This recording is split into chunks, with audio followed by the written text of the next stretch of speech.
halkani waa laanta af Soomaaliga ee BBC oo aad ka dhageysanaysaan mowjadaha gaagaaban efemada magaalooyinka qaar Facebook iyo bartaan internetka ee bbcsomali.com.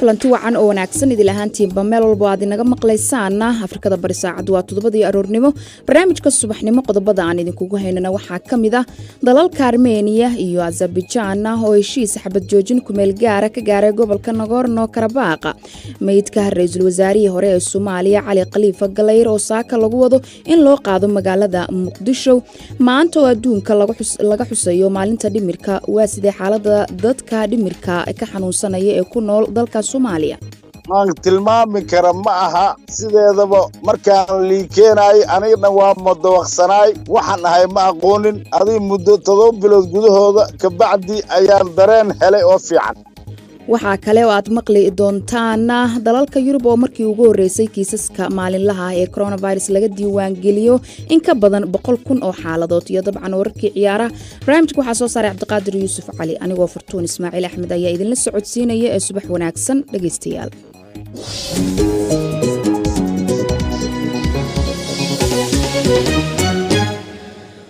waa hagaag dhageystayaal marka hore aynu ku bilowno wararka caalamka ee BBC-da waxa u diyaara Cabdifataax Ibraahim Cagayre mahadsanid Fartuun wasiirka arrimaha dibadda ee waddanka Ruushka Sergey Lavrov ayaa waxa uu ku dhawaaqay in Azerbaijan iyo Armenia ay ku heshiiyeen xabad joojin ku meel gaar ah oo laga dhaqangelinayo gobolka Nagorno-Karabakh ay colaadu halakaysay heshiiska ayaa imanaya kadib 10 saacadood oo ay magaalada Moscow ka socdeen wadahadallo toos ah oo u dhaxeeyay wasiirada arrimaha dibadda ee labadaasi dal wadahadalkaas oo uu garowdeyn ka yahay Mr Lavrov wadahadallada ayaa la filayaa inay sii socon doonaan madaxweynaha waddanka Mareykanka Donald Trump ayaa sheegay inuu joojiyay qaadashada dawooyinka COVID-19 isagoo la hadlayay warbaahinta muxaafidka ee Fox News ayuu sheegay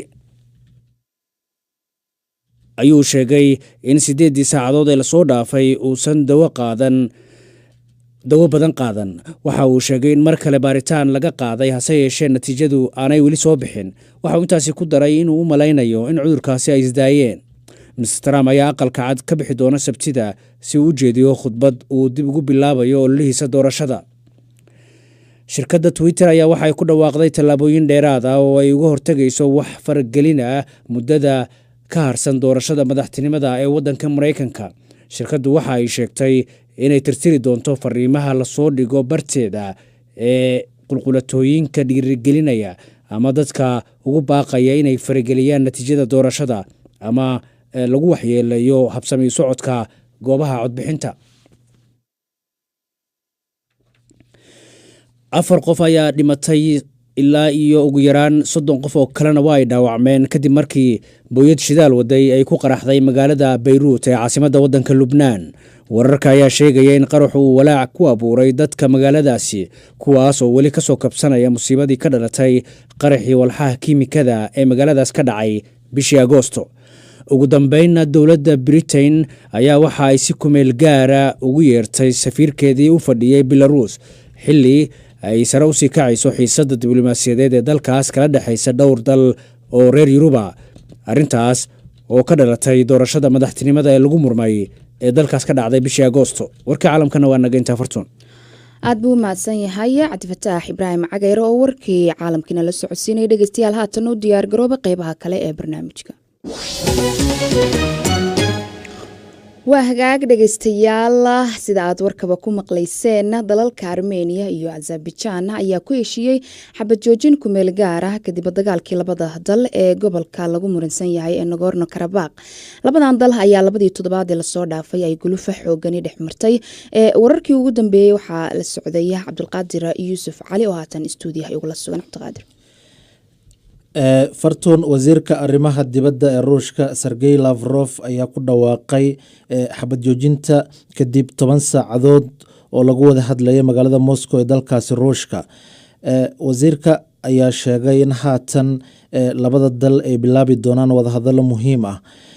In ka badan 300 qof ayaa dhimatay halka kumanaan ay guryahoodii ka barakaceen tan iyo markii ay bilaabatay shaqaaqadii ugu dambeysay 27 bishii Sebtembar ee tagtay. Fartuun, xabad joojinta ayaa bilaaban doonto maanta barqada ah si ay u suura gasho in la isweydaarsado maxaabiista iyo in la kala gurto meydadka dadkii ku leeday gulufkii labada toddobaad socday ee dhex marayay Armenia iyo Azerbaijan. Fartuun, Nagorno-Karabakh waxaa maamulo qowmiyad asal ahaan ka soo jeeda Armenia, balse rasmiyan wuxuu gobolkan uu khilaafkiisa muddada badan soo jiitamaya ka tirsan yahay Azerbaijan. Armenia iyo Azerbaijan waa laba dal oo horey u ahaa jamhuuriyaddii midowda Soviet, waxayna dagaalo ku dhex mareen sanadadii 1988 iyo 1994 gobolkaasi. Waxaana sii kordhaysay cabsida laga qabay in quwadaha caalamka ay horseedaan khilaaf dabadheeraada.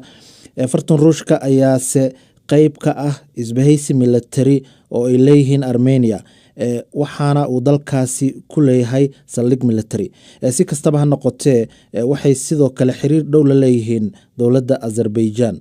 Fartuun, aad buu mahadsan yahay Cabdiqaadir Yuusuf Cali ayuu kaasi ahaa. Warbixintaasina waxaad ka daalacan kartaan boggeena waa bbcsomali.com. Waa hagaag dhegeystayaal, qabanqaabada sagootinta meydka Allah u naxariistay ra-iisul wasaarihii hore ee Soomaaliya Cali Khalifa Galayr ayaa ka socota magaalada Jigjiga ee dowlad deegaanka Soomaalida dalka Itoobiya, iyadoo halkaasi ay gaareen wufuud kala duwan oo ka socota gobolka Sool iyo siyaasiyiinta jamhuuriyadda iskeed ugu dhawaaqday madaxbanaanida ee Somaliland. dowlad deegaanka Soomaalida ee Itoobiya ayaa guddi u saaray howlaha sagootinta meydka, iyadoo saakana la filayo in ra-iisul wasaarihii hore ee Soomaaliya loo duuliyo magaalada Muqdisho. Wariye Maxamed Ibraahim Ruush ayaa goorsii horeysay iga waramay qaabka ay u socoto qabanqaabada sagootinta marxuumka. Fartuun, waa mahadsantahay. Waxaa socota runtii qabanqaabo aada u ballaaran, taasoo runtii maanta si weyn looga dareemayay ilaa hadda xilligan aan kula hadlayo xarunta deegaanka Soomaalida ee magaalada Jigjiga. kadib markii habeenkii xalayta ahaa ay dowladda deegaanka Soomaalidu arrintaasi ay ku dul saartay qabanqaabiye mataqaanaa sagootinta meydka ra-iisul wasaarihii hore Soomaaliya Cali Khalifa Galayr. Marka runtii joogiga magaalada Jigjiga waxa weeye qabanqaabo weyn baa laga dareemayaa, oo runtii dowladda hadday noqoto iyo hadday noqoto waxgaradkii deegaanka Soomaalida uu lahaa runtii arrintaasi aad bay ugu istaageen. Marka qabanqaabo weyn iyo runtii si loo ambabixin lahaa meydka ayaa mataqaanaa ilaa hadda saacadan aan kula hadlayo mataqaanaa ka socota magaalada Jigjiga.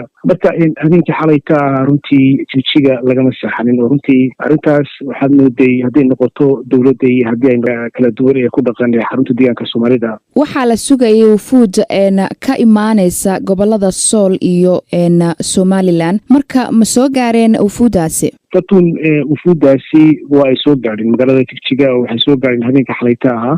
Waa runtii sababta ugu weyneyd ee mataqaanaa waxa weeye shalay ay dib ugu dhigeen arrintaasi. Marka wufuudaasi waxaa hogaaminayay Garajama iyo runtii wafdi badan oo dhinaca mataqaanaa cuqaasha hadday noqoto Sool iyo Sanaag ka socod. Marka wufuudaasi waa ay soo gaadheen habeenka xalaytaha magaalada Jigjiga. runtii si diiran baa lagu soo dhaweeyey, kadibna waxaa loo gudbiyey hoyga martida ee magaalada Jigjiga, halkaasoo wufuudaasi u sugnaay mataqaanaa xubnihii dowladdu ay u saartay guddigan iyo waxgarad kale deegaanka. Maxamedow, waxaa jiray baa leeyahay inuu khilaaf ka taagnaa halka lagu aasayo ra-iisul wasaarihii hore ee marxuum Cali Khalifa Galayr, marka maxaan ka ognahay arrintaasi? Warkaasi waa uu ka mid ahaa wararka ugu waaweyn dadka saddex marayeen. qaar ka mid ah ila ku dhow mataqaanaa goobta waftiga gaar ahaan aan idhaahda guddigu ay ku sugnaayeen ayaa runtii waxa ay ii sheegeen in arrintaasi ay jirtay, laakiin saraakiisha loo xil saaray qabanqaabada sagootinta meydka allahu naxariistay mataqaanaa barnaamijka Cali Khalifa Galayr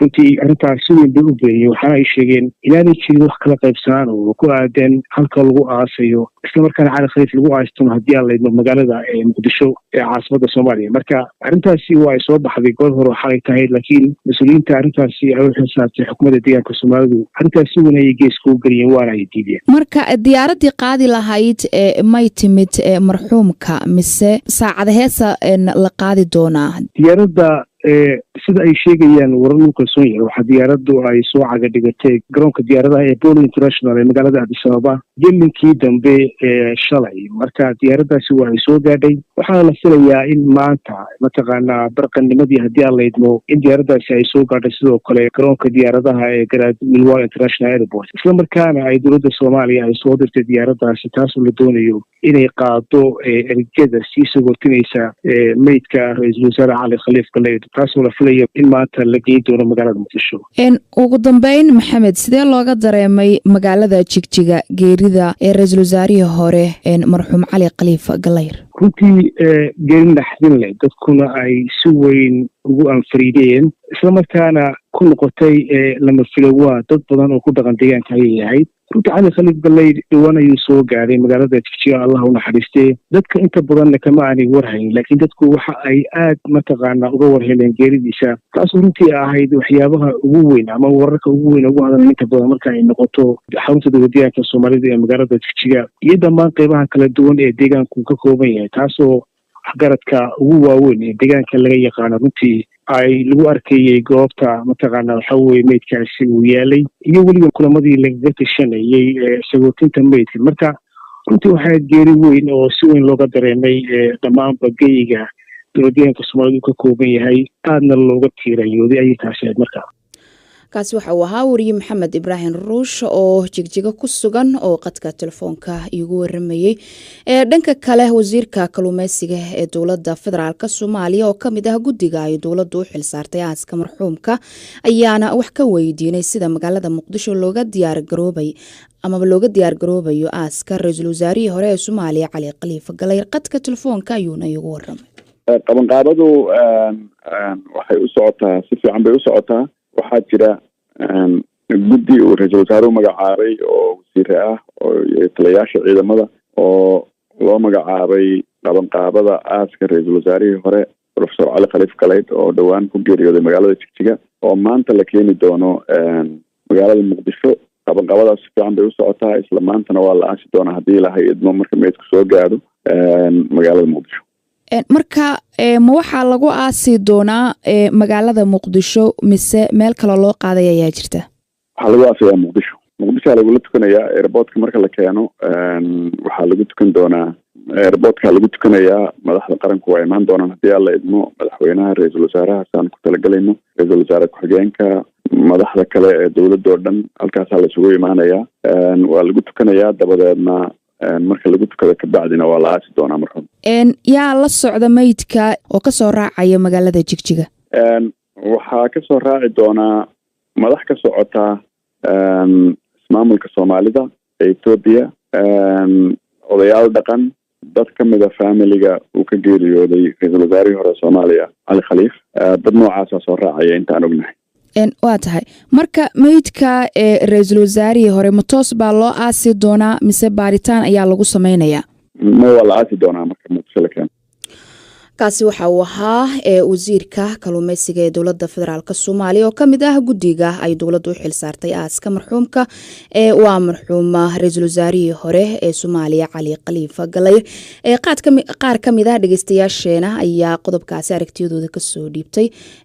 Sadiiqa Aadan Xidig oo jooga Cabdwaq waxa uu leeyahay Allah u naxariisto marxuum Cali Khaliif Galeyd oo maanta lagu wado meydkiisa in la keeno Muqdisho. waxaana ku talin lahaa dowladda Soomaaliya inay aas qaran u balse dadka ka qaybgelaya aaska ay ka feejignaadaan cudurka COVID-19 oo ay kala fogaadaan maadaama cudurku uu soo laba kaclayay marxuumkana la sheegay inuu u dhintay cudurka. waa hagaaga waa Cabdiraxmaan Sulub Sheekh oo jooga Boosaaso. waxaan leeyahay buu leeyahay ilaahay ha u naxariisto meydka Cali Khaliif Galeyd ee la sheegay in saaka loo qaadayo magaalada Muqdisho. waan bogaadinayaa waana soo dhaweynaya. waxaana leeyahay ilaahay dadkii uu ka baxay samir iyo iimaanna allaha ka siiyo. waa hagaaga aad bay u mahadsan yihiin dhageystayaashaasi. weli halkaad naga dhageysanaysaana waa BBC waxaad ka heli kartaa wararkii ugu dambeeyey ee Soomaaliya iyo caalamka oo dhan maalin walba. waa hagaag dhegeystayaal maanta oo bisha Oktoobar ay tahay 10 ayaa dunida waxaa laga xusaa maalinta dhimirka waana maalinta loo asteeyay cudurrada ku dhaca ee dhimirka inta badan bukaanada la xanuunsanaya cudurrada ku dhaca dhimirka ayaanan helin adeeg caafimaad oo ku filan ee iyagoo dhanka kalena la takooro sanado ka hor ayaa waxaa magaalada Muqdisho laga hirgeliyay xarumo lagu daweeyo bukaanada qaba xanuunka dhimirka waxaana dadkaasi kamid ahaa Cabdifataax Maxamuud Cilmi oo muddo hal sano ah lagu daryeelayay waa ku dhawaad hal sano lagu daryeelaya xaruntaasi Cabdifataax ayaa ka soo kabsaday xanuunka waxa uu haatan ka howlgalaa isla xaruntii lagu dabiibay Kawthar Maxamed Cabdulaahi ayaa khadka telefoonka ee Muqdisho kula xiriirtay Cabdifataax waxa uu marka hore ka waramaya xaaladiisa walaashay xaaladeyda 100% waa fiicanahay hadda caafimaad fiican aan dareemaa alxamdulillah si hore si ka fiican hadda waag cusub ay bariyay alxamdulillah dhaqaatiirtu way u dadaaleen aada u fiicanahay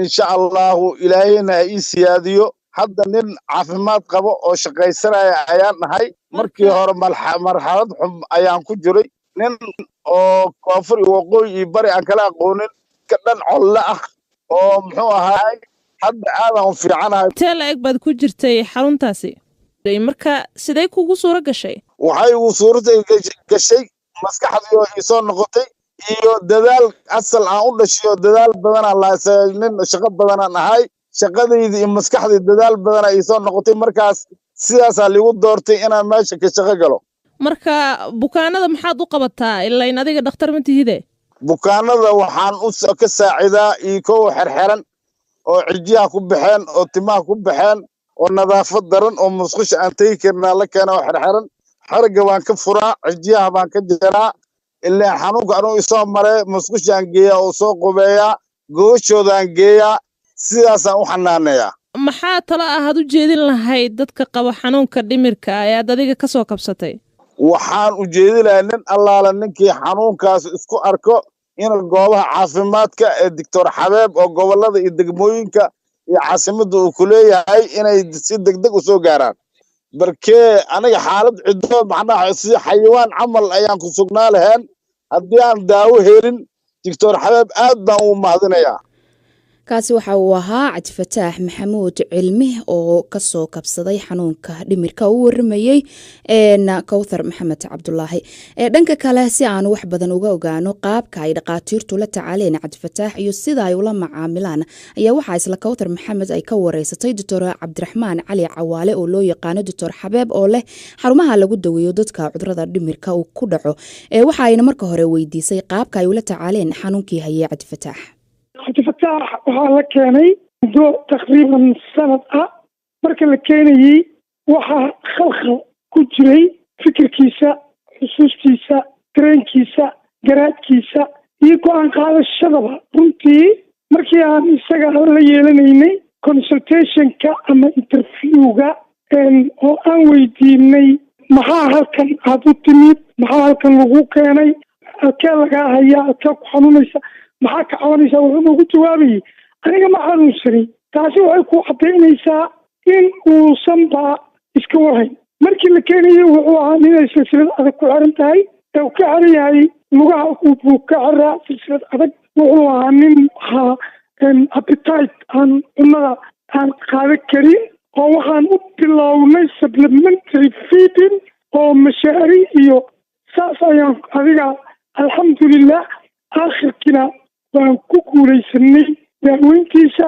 annaga dhakhaatiir ayaan nahay waxaan ku shaqaynaa WHO guideline hagaha ama tusaha daaweynta cudurrada ku dhaca dhimirka ee hay-adda caafimaadka adduunka marka sidee ayaad ula macaamiishaan ninkan hadda ka soo kabsaday xanuunka waxaa loola macaamilay bini aadamnimo ah waxaan siinay rightskii ama xuquuqdii uu xaqa u lahaa nin xeran buu ahaa silsiladii waa laga sii daayey wuxuu noqday nin firi macnaha xur ah dadka soomaaliyeed way ku xadgudbaan waxay geeyaan xarumo ay ku xerxeran yihiin silsilado adag ay ku xerxeran yihiin marka ilaah tawfiiqdii ayuu waafajiyey kaalmada ugu wanaagsan ee ugu horeyso ee qofka la siin karo waxa weeye inuu la kulmo psychologist ama psychiatric dhakhtarka neerfaha dhakhtarka cilmu nafsiga oo maaragtay ama dhakhtarka psychiatriga daaweynta cudurada ku dhaca dhimirka. Dr. Xabeeb, ka waran waxyaabaha ugu waaweyn ee la taaban karo ee aad qabateen tan iyo markii aad aasaastay xaruntan lagu daryeelo dadka qaba xanuunka dhimirka? waxaan qabanay waa mucjiso oo caqliga bini aadamka ka weyn marka laga hadlayo psychiatric hospital. fadhiisikaas wuxuu ka howlgalaa Kismaayo, xarun baa ka furan, waxaa ka furan Dhoobey ka furan tahay, waxay ka furan tahay muxuu ahaa Muqdisho. waxaan horay tababaro aan usoo siiyey oo iminka furan shaqaynaya sida maaragtay Xaabidwaaq oo kale, Shifa Mental Hospital, Buuhoodle sidoo kale waan kasoo shaqaynay. marka waxa aan qabanay wax la soo koobi kara maaha, waa billions hadday noqon lahayd dhinaca daaweynta bukaanada tirada gacanteena uu ilaahay u saqiray oo aan u daaweeyey waa 32,000 oo bukaan. maasha allah, haadaa min fadli rabbi. kaasi waxa uu ahaa Dr. Cabdiraxmaan Cali Cawaale oo loo yaqaano Dr. Xabeeb oo leh xarumaha lagu daweeyo dadka cudurada dhimirka uu ku dhaco, waxaana uu waramayay wariyahayaga Kowthar Maxamed Cabdullaahi. halka aad weli naga dhageysanaysaana waa BBC.